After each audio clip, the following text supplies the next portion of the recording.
दोस्तों, हम पढ़ रहे हैं इतिहास। इतिहास में हमने पढ़ लिया था अभी फ़िलहाल प्राग ऐतिहासिक काल। प्राग ऐतिहासिक काल पढ़ लिया हमने, और वहीं पे आद्य ऐतिहासिक काल पढ़ लिया हमने। अब हमारा चालू हो गया ऐतिहासिक काल। ऐतिहासिक काल थोड़ा सा फ्री बता देता हूँ। प्राग ऐतिहासिक काल क्या था? पाषाण काल। इसमें जो भी मिले हैं, साक्ष्य मिले हैं, प्रूफ मिले हैं, मतलब कुल मिलाकर था ये, लेकिन इसकी कोई डेट फिक्स नहीं है, ना इसको पढ़ा जा सका है। उसको बोला जाता है प्राग ऐतिहासिक काल। इस टाइम पे सिर्फ लोग आदि मानव थे। जो भी व्यक्ति थे वो आदि मानव थे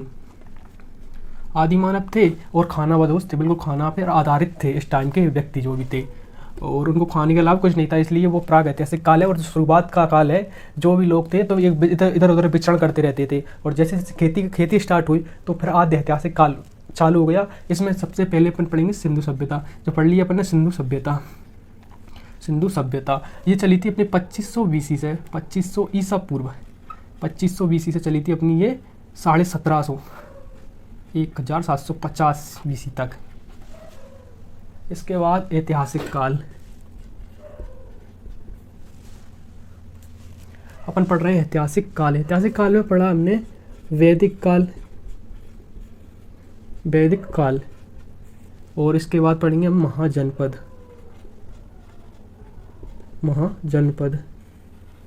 वैदिक काल में थे दो, मतलब वैदिक काल ही था, लेकिन उसको ख़त्म होते टाइम ऐसे वैदिक काल, निजी वैदिक काल माना जाता है, जो वो चला था 1500 BC से 1000 BC तक। इस टाइम पे ऐसा था, प्रमुख जानवर था ना, वो गाय थी। और जैसे कि वो होते हैं ना ब्राह्मण, क्षत्रिय और वैश्य और शूद्र, उनका बिल्कुल सही, बिल्कुल क्रम के अनुसार जो विधान बनाए गए थे, जिनके द्वारा जो भी ब्राह्मण वगैरह थे उनके द्वारा ही चलता था। इसके बाद उत्तर वैदिक काल जब बोला जाने लगा, इसी काल में उत्तर वैदिक काल जब से बोला जाने लगा, इसमें ऐसा हुआ, इसके जो मानने वाले थे वो नहीं मान ले, जाति के अनुसार मानने लगे, इसमें कमियां आने लगी। इस प्रकार कमियां आने लगी ना, इसके बाद इसको उत्तर वैदिक काल माना गया। इसको माना जाता है 1000 BC से 600 BC तक, 600 BC तक, यानी 600 ईसा पूर्व तक। इसके बाद 600 ईसा पूर्व के बाद फिर भी क्यों बदलता है? इसका मुख्य कारण था, इस टाइम पे जो उत्तर वैदिक काल था उसमें यूपी के अतिरंजी नामक स्थान है, वहाँ पर लोहे की खोज हो गई। तो सबसे पहले क्या था? आदि मानव था, खेती की खोज हुई थी प्रमुख वहाँ पे, और खेती की खोज हुई, जैसे वहाँ पे आवास बनने लगे तो वो धीरे धीरे शहर में, तो प्रथम जो नगरीय सभ्यता मानी जाती है वो सिंधु सभ्यता है। और लेकिन दोबारा द्वितीय नगरीकरण बोला जाएगा क्वेश्चन में, तो कौन सी बोला जाएगा? महाजनपद, जो कि 600 BC से स्टार्ट हुई थी, 600 BC से स्टार्ट हुई थी। इस टाइम पर जो लोहे की खोज हुई उत्तर प्रदेश के अतिरंजी, जहाँ पे लोहे की खोज हुई, तो धीरे धीरे जो लोहे से हथियार बनने लगे, तो हथियार बनेंगे तो इंडस्ट्रियल बॉल वाला क्षेत्र बनेगा, और लोग आपस में आएंगे और कुछ अलग करेंगे, हथियार बनाएंगे, बहुत चीज़ बनने लगी थी, और अच्छे हथियार बनने लगे थे, और खेती के लिए और सहज हो गया था। हर चीज़ में लोहा प्रयोग में आता है ना। इसी प्रकार धीरे धीरे महाजनपद बनते गए, यानी कि बड़े बड़े शहर बनते गए, उसके अंदर सभी लोग समाहित होते गए। तो इस टाइम पे बौद्ध ग्रंथ है इसी ना, तो यहीं पे अब बौद्ध ग्रंथ था कौन सा? अपना अंगुत्तर निकाय। इसके द्वारा पता चलता है हमको, अंगुत्तर निकाय के द्वारा पता चलता है कि 16 महाजनपद थे। कितने थे? 16 महाजनपद थे। अखंड भारत में 16 महाजनपद थे। इनको थोड़ा थोड़ा अपन पढ़ लेते हैं। कितने थे? 16 महाजनपद थे। समथिंग अपना भारत देश, हाँ ऐसे 16 महाजनपद थे उस टाइम पे। इनमें से अपन प्रमुख तो देख ही लेते हैं। तो यहाँ पे समथिंग जो था, जो वाला मैदानी क्षेत्र था, वहीं पे ज़्यादा थे। तो यूपी में जो थे, उत्तर प्रदेश में थे 8। सबसे ज़्यादा कहाँ पे थे? उत्तर प्रदेश में 8। इसके बाद थे बिहार में थे 3 महाजनपद। इसके बाद थे मध्य प्रदेश और राजस्थान में सेम MP 1, UP 1। दक्षिण भारत में था महिष्मती करके ना, दक्षिण भारत में, साउथ इंडिया दक्षिण भारत में एक था, और भारत के बाहर 2 थे, जो अभी फिलहाल पाकिस्तान और अफगानिस्तान में थे ना। 2 थे भारत के बाहर आएंगे, वो आएंगे 2। वो भारत के बाहर जो दो आएंगे ना, गांधार, एक तो गांधार आएगा और एक आएगा कम्बोज। वो कम्बोज और गांधार है ना, तो गांधार आएगा जो पाकिस्तान के यहाँ पे है, जिसके पास जो तक्षशिला था ना, गांधार यहाँ पे आएगा पाकिस्तान के कश्मीर के अपने पास ना, और कम्बोज था वो समथिंग समथिंग उधर आया था अफगानिस्तान में ना। और जिसके बाद जो आज का बिहार है, यहाँ पे सबसे मेन मुख्य जो था, मुख्य महाजनपद थी मगध, जो सबसे साउथ में था यहाँ पे मगध, और इसके ऊपर थी वज्जी, और यहाँ पे था अंग। ये तीन महाजनपद थे बिहार में। तो सबसे शक्तिशाली जो महाजनपद उस टाइम पे था वो मगध था, सबसे शक्तिशाली महाजनपद था मगध। तो अपन जो, और मगध ही महाजनपद, सबसे शक्तिशाली महाजनपद था मगध, और उसके बारे में पढ़ेंगे महाजनपद मगध के बारे में।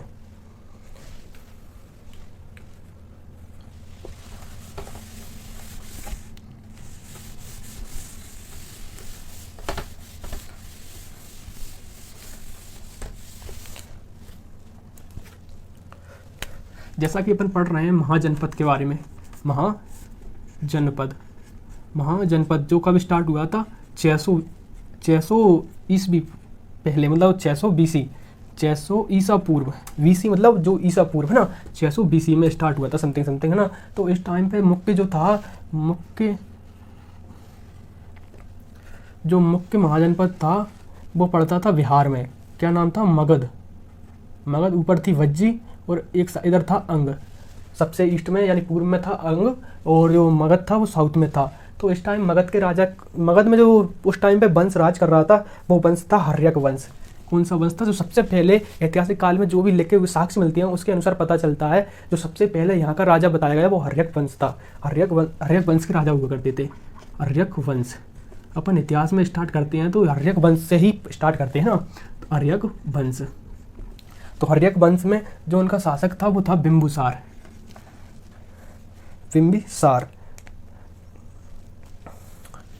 हर्यक वंश का जो शासक था उसका नाम था बिंबिसार।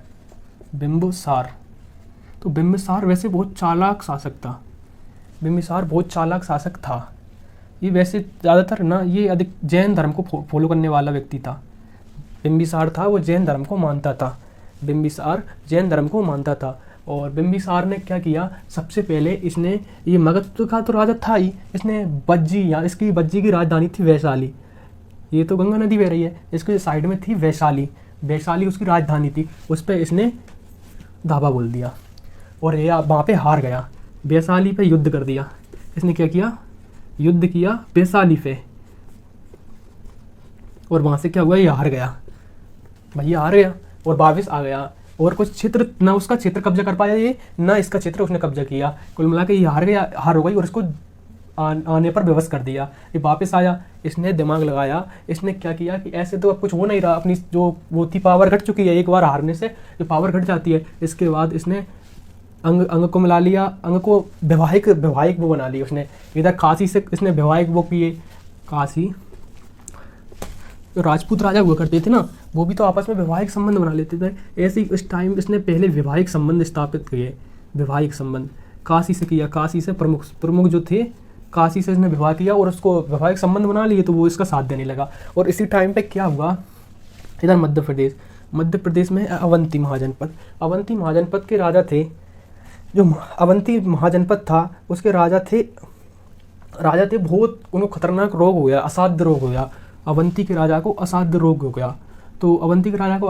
गया। तो इन्होंने एक वैद्य भेजा था। उस वैद्य ने उस राजा के प्राण बचा लिए थे। उस वैद्य का नाम था जीवक नाम का वैद्य भेजा। उसने राजा के प्राण बचा लिए। तो राजा इतना खुश हुआ, उन्होंने वो तो अब मित्रता संबंध बन गए उनके। तो उसने अपने राज्य को, अवंती राज्य को इसी में मिलाने पर सहमति दे दी। कुल मिलाकर उसी का ही साथ देने लगा।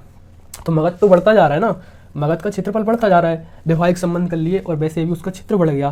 तो कुल मिलाकर उस टाइम पे 600 BC के बाद समथिंग 7वीं शताब्दी तक, 5वीं शताब्दी ईसा पूर्व तक इसी का क्षेत्रफल जो सबसे ज़्यादा हो गया था। मगध का क्षेत्रफल पूरे समथिंग भारत का उस टाइम पे सबसे बड़ा क्षेत्रफल हो गया था। तो इसी का क्षेत्रफल चलता था उस टाइम पे। इसने क्या किया, बस यहाँ पे वैशाली में जाके हार तो गया था, लेकिन अच्छा खासा नीचे संबंध बना के इसने कर लिया। तो इसके बाद क्या होता है, इसका पुत्र आता है, इसका पुत्र था, उसको ये राजा नहीं बना रहा था, बहुत टाइम हो गया था इसको राज करते करते, तो इसका पुत्र था बहुत शक्तिशाली, तो लेकिन उसने पुत्र ने इसकी हत्या कर दी। लो, पुत्र ने ही हत्या कर दी, इसकी पुत्र ने हत्या कर दी। पुत्र का नाम था अजातशत्रु, ये पहले राजा। इसके बाद अजातशत्रु, पुत्र का नाम था अजातशत्रु। अजातशत्रु जैसे जीता ना जा सके, अजातशत्रु। इसका कहीं कहीं नाम मिलता है, कुणिक नाम मिलता है इसका, कहीं कहीं कुणिक, इसका नाम कहीं कहीं कुणिक मिलता है। और इसको सबसे ज़्यादा क्या बोला जाएगा, पितृहंता, क्योंकि इसने पिता की हत्या की थी, पितृहंता बोला जाता है। और इसको विनाशक भी बोला जाता है क्योंकि इसका नाम ही अजातशत्रु था और ये खतरनाक था। वैसे ही इसने क्या किया, इसने जो पहले हार गए थे वैशाली में, अजातशत्रु ने वैशाली को जीत लिया। वो भी कैसे जीता, इसने एक गुप्तचर था इसका,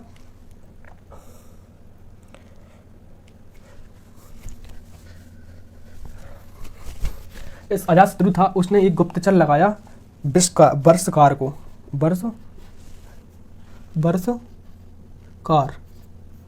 एक गुप्तचर वर्षकार को भेजा इसने बज्जी में, जो बज्जी था उसके ऊपर था, बज्जी में भेजा वर्षकार को, और वहाँ की कमियां और उनकी ताकत को पता करने के लिए। तो वर्षकार जाता है, जो गुप्तचर होता है, वर्षकार जो गुप्तचर है वो रहता है बज्जी में, कई दिन तक रहता है और वहाँ की कमियां लेके आता है, उसमें कमियों में बताता है वो, और वो जैसे बताता है उसके अनुसार हथियार डेवलप करने के लिए बोलता है। तो उस टाइम पे जो अजातशत्रु थे उसने ना 2 हथियार मुख्य रूप से डेवलप कराए थे। उसमें से फर्स्ट हथियार का नाम था, जो हथियार उन्होंने डेवलप कराए थे उस टाइम पे, एक वो तो उस टाइम पत्थर ही था मेन मुख्य साधन, तो उससे ही करते थे।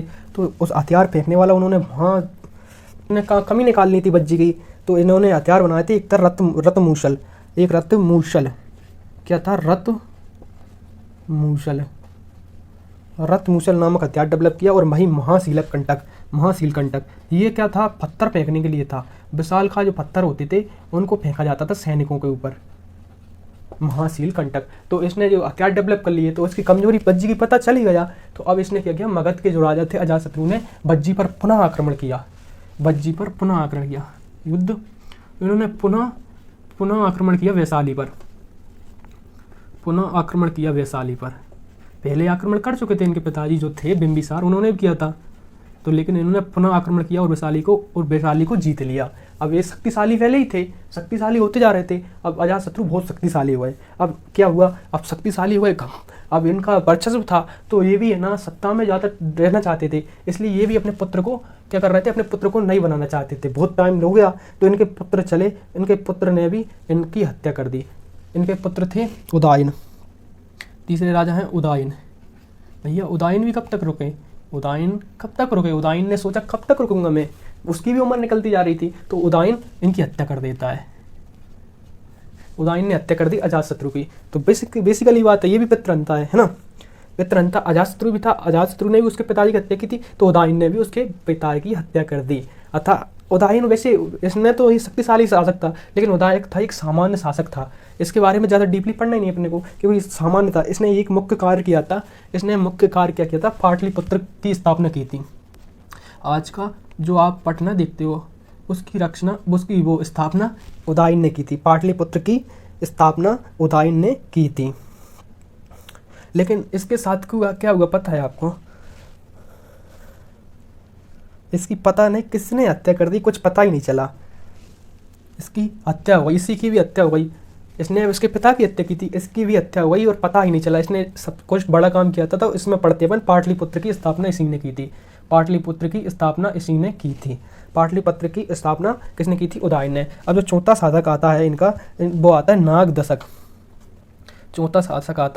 नागदशक। भैया ये भी पूरा लोल शासक था।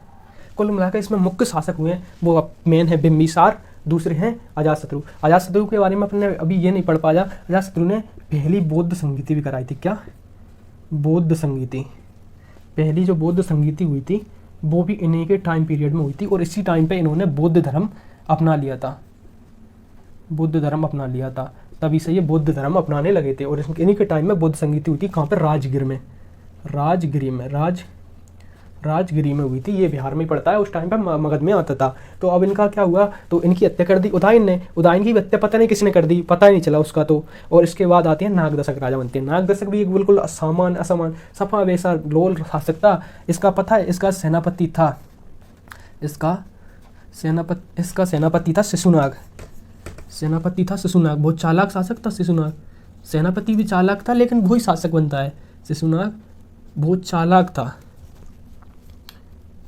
शिशुनाग बहुत चालाक सेनापति था। इसने क्या किया, इनको घुमाने के नाम पे ले गया और इनकी हत्या कर दी। इनकी नागदशक की, जो नागदशक था बिल्कुल लोल शासक था, उसने कुछ किया भी नहीं किसी पे, ना उसने क्षेत्रफल बढ़ाया ना कुछ और कर रहा था। तो इसकी शिशुनाग सेनापति थे, उसने इसकी हत्या कर दी, भ्रमण के लिए ले गया और इसने शिशुनाग ने इसकी हत्या कर दी। अब अपन पढ़ेंगे शिशुनाग वंश। अगला वंश होगा अपना शिशुनाग। आर्यक वंश अपना टोटल खत्म हो गया है, आर्यक वंश अपना खत्म हो गया। नागदशक था, इसमें मुख्य चीज़ जो याद रखनी है, बिंबिसार इसके संस्थापक ही मान लो, यहीं से इसकी हिस्ट्री पता चलती है आर्यक वंश की। बिंबिसार इनका धर्म था जैन धर्म। इसने युद्ध किया था वैशाली पर और ये हार गए थे। वैशाली पे युद्ध किया और हार गए। इन्होंने इसके बाद अपने वैवाहिक संबंध बढ़ाए, काशी वगैरह 2-4 और महाजनपद में किया, आपस में उससे अच्छे संबंध बना लिए। और इन्होंने क्या किया था, अवंती के जो राजा थे उनको असाध्य रोग हुआ था, उन्होंने जीवक नामक वैद्य भेजा था, जीवक नामक वैद्य भेजा था। और अवंती के राजा इससे खुश हुए और इसके साथ मिल गए, मित्रता संबंध बन गए और इसी ने इनके समर्पण कर दिया, जो मगध के हाथ में आ गया। तो इसके उसी टाइम पे अजातशत्रु, जो उसका नाम कुणिक भी है, इसने इनकी हत्या कर दी। इसको इसलिए पितृहंता बोला जाता है। ये विनाशक था, बहुत खतरनाक था। और इसने पुनः आक्रमण किया वैशाली पे, वैशाली पे कब्जा कर लिया इसने। पहले मित्रता संबंध हुआ था, इधर उधर से उसको सपोर्ट मिल गया और इसने वैशाली पर भी कब्जा कर लिया। इसी के टाइम पे फर्स्ट बुद्ध संगीति हुई थी और ये बुद्ध धर्म को मानने वाला था। अब इसकी भी हत्या कर दी इसके पुत्र उदयन ने इसकी हत्या कर दी अजातशत्रु की। अब उसने मुख्य काम नहीं किया, वो तो सामान्य शासक आया था, उसने राज्य किया और कुछ नहीं किया। इसके बाद उसने मेन काम किया था पाटलिपुत्र की स्थापना की। इसके बाद नागदशक आता है। नागदशक भी बिल्कुल लोल शासक था, उसका सेनापति ही मार देता है। उसका सेनापति घुमाने के नाम पर ले जाता है और उसको खत्म कर देता है। अब यहाँ से ये खत्म हो जाता है आर्यक वंश। जय हिंद।